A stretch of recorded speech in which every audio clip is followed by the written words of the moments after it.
Edmond continued. Eddy promised everything was going to be alright, too. But it's not. You have what you should have. A roof over your head, clean clothes, a nice meal as I promised. How are these things not alright? What do you mean, child? Because my parents are dead. Nothing can bring them back. I won't see them again. And all because of that night. And that promise wasn't a true promise. He told me I'd wake up, that Mommy and Daddy would still be there. Now. He looked downward while crying, holding his pillow that was slightly getting wet due to his tears. It was apparent how tormented and as fragile his mind was right now, that he wouldn't go back to sleep so easily after this, and perhaps for a while he'd be like this, until he would overcome his fears. He'd be like this, quivering and shaking. This time, our master did show his sympathy and pity for him. However, our master just sighed. He knew it was going to take some time for Edmond to fully be cured of his affliction and grief.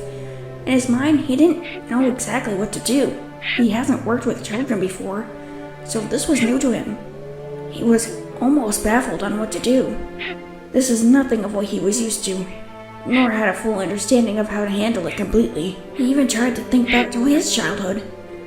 But even he wasn't like this at his age. But then again, at the age of 5, he wasn't like this either. Nothing had happened to him at the age of 5 to cause this emotion. He could only watch Edmond cry and sniffling quietly to himself. He wanted it to stop. For the first time, our master's heart sank for Edmond's sake. He couldn't explain it, but he hated to see him cry. He knew he had to do something to ease him, though a split second of his mind was, why? Why now? He didn't find it unbearable when he found us on the street for the first time, and he remembered Edmond crying then, and didn't feel the way he did now, almost feeling guilty that he didn't know Edmond is traumatized, and all he did was chuckle back then, and try to lead us back to his home, trying to be a saint of a man. He didn't show emotion to a crying boy until now, and the more he cried, the more it got to him, making him grit his teeth, wanting the crying to stop as it shivered down his spine. Something about a crying child who's hurt and tormented ate him up, like if he knew the feeling himself. Even yelling out, surprising Edmond a bit.